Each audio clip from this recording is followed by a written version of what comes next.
Welcome guys. In this video we will take a look at the slide master tool.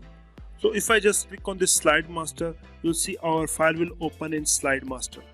Now the first thing here you can do, which I already showed you in my previous video, if you add any image or any logo, it will show up on all of the slide. For example, if I just insert the shape, okay,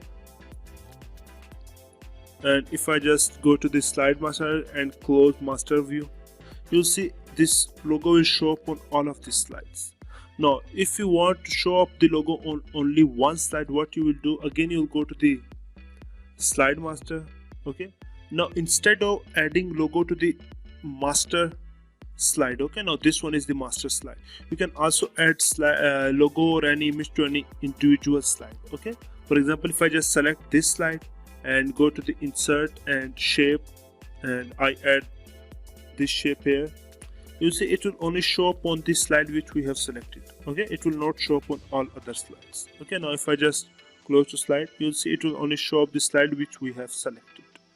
Okay, again if I just go to my slide master, other thing here you can do, it is not only limited to logos and images, you can also do lots of cool stuff. If I just click on this master slide here, for example, if I want to change the color of all of my slide, I can do all this at once. Okay, for example, here in master slide, if I just select this color, okay, and go to the close master view, you'll see the color of my all the text will change to this color which I have selected.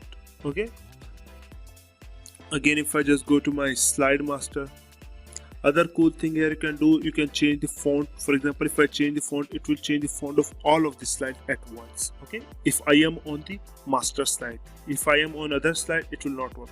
Okay, so make sure you are on the master slide. Okay, other thing, you can also add effect or remove effect. Okay, you can change the theme. Okay, you can change the master layout. Okay, title, text, date. If you want to show up date, you can that. You can also show up the date on placeholder, slide number, footer. Okay, once you have done, just click on close master view and all of your changes will save.